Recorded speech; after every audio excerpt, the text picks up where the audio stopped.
AntiFederalist number 13, The Expense of the New Government. Part 1 is from the Freeman's Oracle and New Hampshire Advertiser, January 11th, 1788, by a farmer. And Part 2 is an unsigned essay from the Connecticut Journal, October 17th, 1787.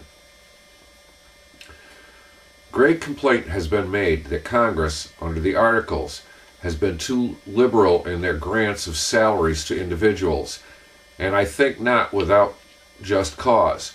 For if I am rightly informed, there have been men whose salaries have been $1,500 per year, and some of them did not do business at any rate that the sum that they negotiated would amount to their yearly salary. And some men are now in office at $2,500 per year, who I think would have been glad to have set down at £100 a year before the war and would have done as much or more business. The truth is, when you carry a man's salary beyond what decency requires, he immediately becomes a man of consequence and does little or no business at all. Let us cast our eyes around us. In the other departments, the judges of the Superior Court have about £100 salary a year. The judges of the courts of common pleas, on an average, not more than $60 per year. The ministers of the gospel, a very valuable set of men who have done honor to themselves and rendered great service to their country in completing the revolution, have salaries but from $60 to £100 a year in general. The contrast is striking. I heartily wish that all ranks of men among us, ministers of the gospel as well as others, would turn their attention towards the Constitution. They may be more concerned in the event than they at present think of. Our state legislators make $100 a year to represent us. That's New Hampshire. Rouse up, my friends. A matter of infinite importance is before you on the carpet, soon to be decided in your convention, the new Constitution. Seize the happy moment. Secure to yourselves and your posterity the jewel liberty, which has cost you so much blood and treasure by a well-regulated Bill of Rights from the encroachments of men in power. For if Congress will do these things in the dry tree when their power is small, what won't they do when they have all the resources of the United States at their command? They are the servants of the public. You have an undoubted right to set their wages, or at least to say, thus far you and those under you may go and no further. This would in the end ease Congress of a great deal of trouble, as it would put a stop to the impertinence of individuals in asking large salaries. I would say that the wages of a representative in Congress do not exceed $5 per day, a senator not to exceed $6, and the president $7 per day, with an allowance for his table, and that the wages of no person employed in the United States exceed the daily pay of a representative in Congress, but be paid accordingly to their service, not exceeding that sum. Perhaps it may be said that money may depreciate or appreciate.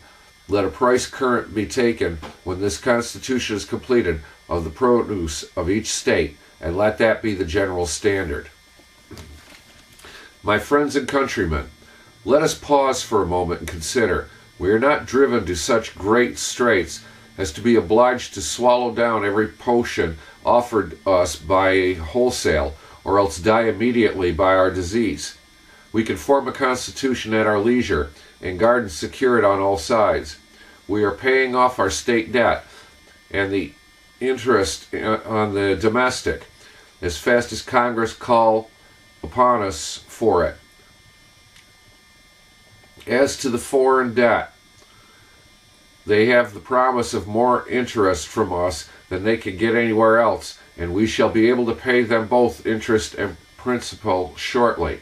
But it is said they win declare war against us if we don't pay them immediately. Common sense will teach them better. We live at too great a distance and are too hardy and robust a people for them to make money out of us in that way. But it is said, the trading towns are fond of this Constitution. Let us consider how they stand, including their interest. First, the merchant wishes to have it adopted that trade might be regulated. Secondly, another set of men wishes to have it adopted that the idea of paper money might be annihilated. Thirdly, another class of men wish to have it take place that the public might be enabled to pay off the foreign debt and appear respectable abroad among nations. So do I, with all my heart. But in neither of these cases do I wish to see it adopted without being guarded on all sides with a Magna Carta or a Bill of Rights as a bulwark to our liberties. This again is when they're talking about having it written into the original Constitution, the Bill of Rights, not as an amendment. Again, another class of men wish to have it adopted so that the public chest might be furnished with money to pay the interest on their securities, which they purchased to the poor soldiers at 2 shillings on the pound. I wish the soldiers were now the holders of those securities they fought so hard for. However, as the public finances were such that they could not be paid off as they became due, and they have carried them to market and sold them as the boy did his top, we must pay them to the holders. But we need not be in a hurry about it. Certificates will do for that. Consider, my friends, you are the persons who must live and die by this Constitution. A merchant or mechanic may dispose of his goods, or pack them up in trunks and remove to another clime in the course of a few months. But you cannot shoulder your lands, or dispose of them when you please. It therefore behooves you to rouse up and to turn your most serious and critical attention to this Constitution. A farmer. A large representation has ever been esteemed by the best Whigs in Great Britain, the best barrier against bribery and corruption. And yet we find a British king having the disposition of all places, civil and military, and an immense revenue squeezed out of the very mouths of his wretched subjects, is able to corrupt the Parliament, to vote him any supplies he demands, to support armies, to defend the prerogatives of his crown, and carry fire and sword by his fleets and armies, to desolate whole provinces in the Eastern world, to aggrandize himself and satisfy the avarice of his tyrannical subjects. No wonder our American ambassador, struck with the brilliancy of the British court, John Adams, where everything around St. James's wears the appearance of wealth, ease, and plenty, should imagine a 3-branched legislature only can produce these efforts and make the subjects happy, should write a book in favor of such a government and send it over for the illumination of this Western world. If this is the fruit of his embassy, America will not canonize him for a saint on account of his services when they have experienced the consequences of such a kind of government as has planned out. In order to have formed a right judgment, he should have looked into the ditches which serve for graves for many of the human race, under hedges which serve as dreary habitations for the living, and the cottages of the poor and miserable, and critically examine with how much parsimony the mechanics, as the day laborers, cottagers, and villagers live in order to support their high-pampered lords, before we wrote a book to persuade this country to pursue the same road to greatness, splendor, and glory, and have reflected in his own mind whether he could wish to see that country which gave him birth reduced to the same situation. Now I submit it to the good sense of the people of these states, whether it is prudent we should make so liberal and extensive a grant of power and property to any body of men in these United States before they have ever informed the public the amount of the public debt or what the annual expenses of the federal government is or will be. It is now almost 5 years since the peace. Congress has employed 13 commissioners at $1,500 per annum, as I am informed, to settle the public accounts, and we know now no more than the national debt is than at the first moment of their appointment, nor do we know any more what is the amount of the annual expenses of the federal government than we do of our empire to China. To grant therefore such an ample power of taxation and the right of soil to the amount of millions upon the recommendation of this honorable convention without either knowing the amount of the national debt or the annual expenses of government would not argue, in my opinion, the highest degree of prudence. Anti-Federalist number 14. Extent of territory under consolidated government too large to preserve liberty or protect property. George Clinton, governor of New York, was an adversary of the Constitution. He composed several letters under the nom de plume Cato. This essay is from the third letter of Cato, the New York Journal of October 25th, 1787. The recital or premises on which the new form of government is erected declares a consolidation or union of all the 13 parts or states into one great whole under the form of the United States for all the various and important purposes therein set forth.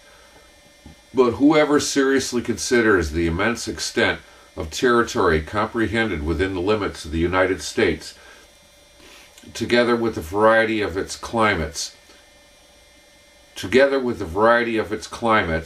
productions, and commerce, the difference of extent and number of inhabitants in all, the dissimilitude of interest, morals, and politics in almost every one, will receive it as an intuitive truth that a consolidated republican form of government therein can never form a perfect union, establish justice, ensure domestic tranquility, promote the general welfare, and secure the blessings of liberty to you and your posterity.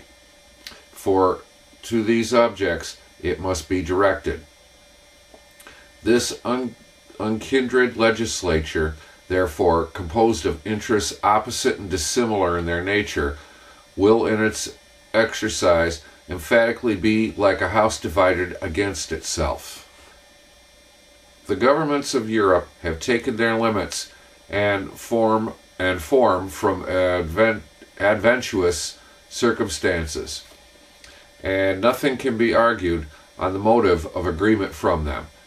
But these adventitious political principles have nevertheless produced effects that have attracted the attention of philosophy, which have established axioms in science of politics therefrom as irrefragable as any in Euclid. It is natural, says Montesquieu, to a republic to have only a small territory, otherwise it cannot long subsist in a large one. There are men of large fortunes and consequently of less moderation. There are too great deposits to trust in the hands of a single subject. An ambitious person soon becomes sensible that he may be happy, great, and glorious of oppressing his fellow citizens, and that he might raise himself to grandeur on the ruins of his country. In large republics, the public good is sacrificed to 1,000 views.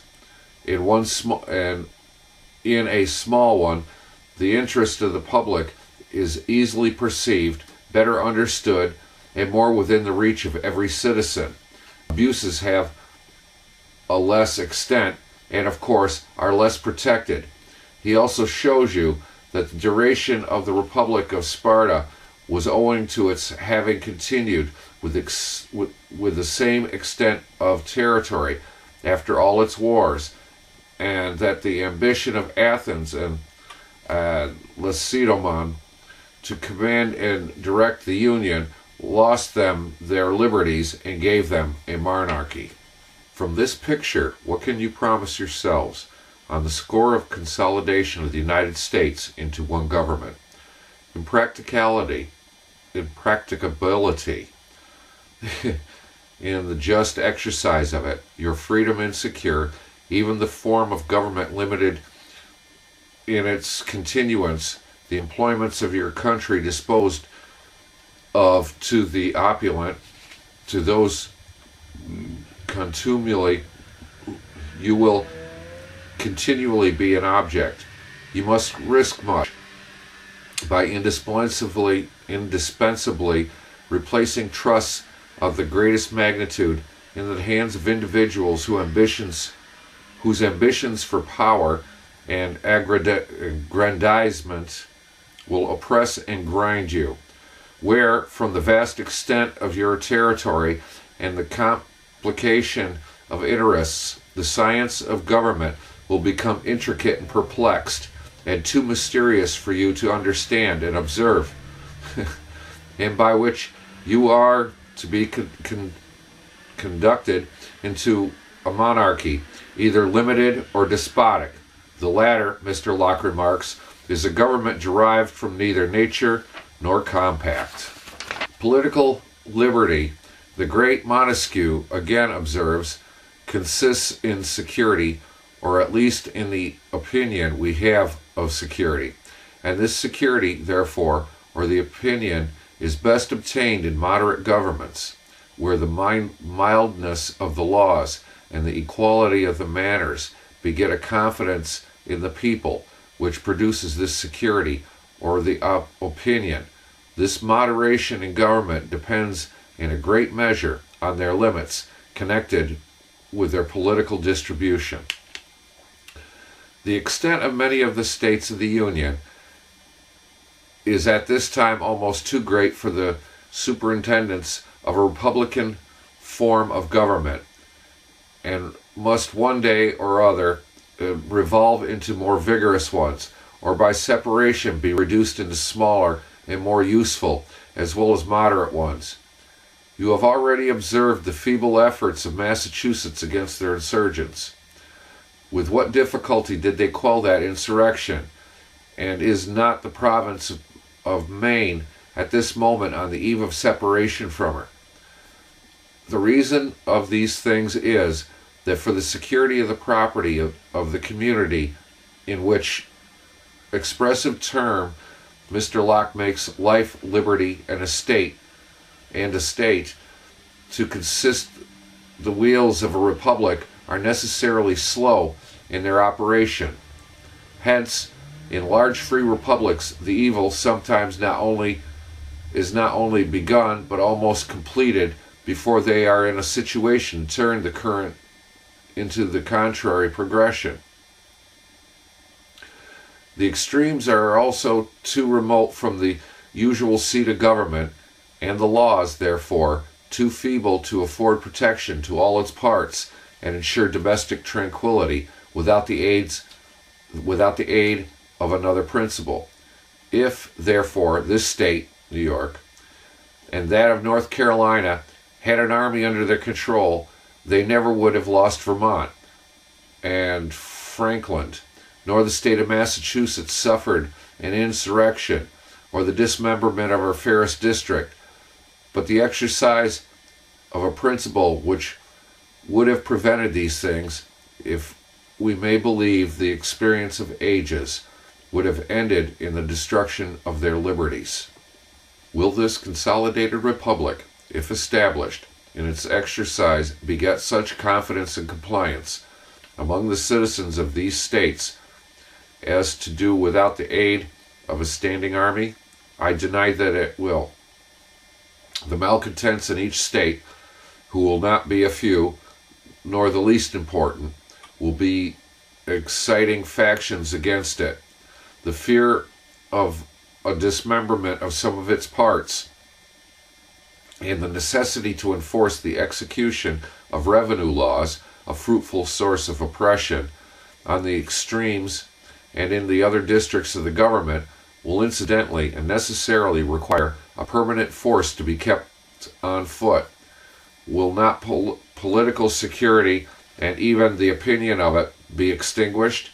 Can mildness and moderation exist in a government where the primary incident of its exercise must be force? Will not violence destroy confidence? And can equality subsist where the extent, policy, and practice of it will naturally lead to make odious distinctions among citizens? The people who may compose this national legislature from the southern states, in which, from the mildness of the climate, the fertility of the soil, and the value of its productions, wealth is rapidly acquired, and where the same causes naturally lead to luxury, dissipation, and a passion for aristocratic distinction, where slavery is encouraged, and liberty, of course, less respected and protected, who know not what it is to acquire poverty by their own toil, nor to economize with the savings of industry. Will these men, therefore, be as tenacious of the liberties and interests of the more northern states, where freedom, independence, industry, equality, and frugality are natural to the climate and soil, as men who are your own citizens, legislating in your own state, under your inspection, and whose manners and fortunes bear a more equal resemblance to your own? It may be suggested, in answer to this, that whomever is a citizen of one state is a citizen of each, and that therefore he will be as interested in the happiness and interest of all as the one he is delegated from. But the argument is fallacious, and whoever has attended to the history of mankind and the principles which bind them together as parents, citizens, or men will readily perceive it. These principles are, in their exercise, like a pebble cast on the calm surface of a river. The circles begin in the center and are small, active, and forcible, but as they depart from that point, they lose their force and vanish into calmness. The strongest principle of union resides within our domestic walls. The ties of the parent exceed that of any other. As we depart from home, the next general principle of union is amongst citizens of the same state, where acquaintance, habits, and fortunes nourish affection and attachment. Enlarge the circle still further, and as citizens of different states, though we acknowledge the same national denomination, we lose in the ties of acquiescence, habits, and fortunes, and thus by degrees we lessen in our attachments, till at length we no more than acknowledge a sameness of species. It is therefore from certainty like this reasonable to believe that inhabitants of Georgia or New Hampshire will have the same obligations towards you as your own, and preside over your lives, liberty, and property with the same care and attachment? Intuitive reason answers in the negative. Cato.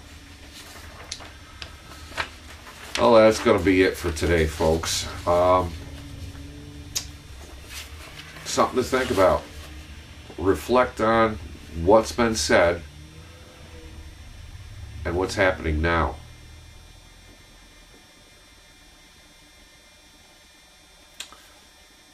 Peace, folks.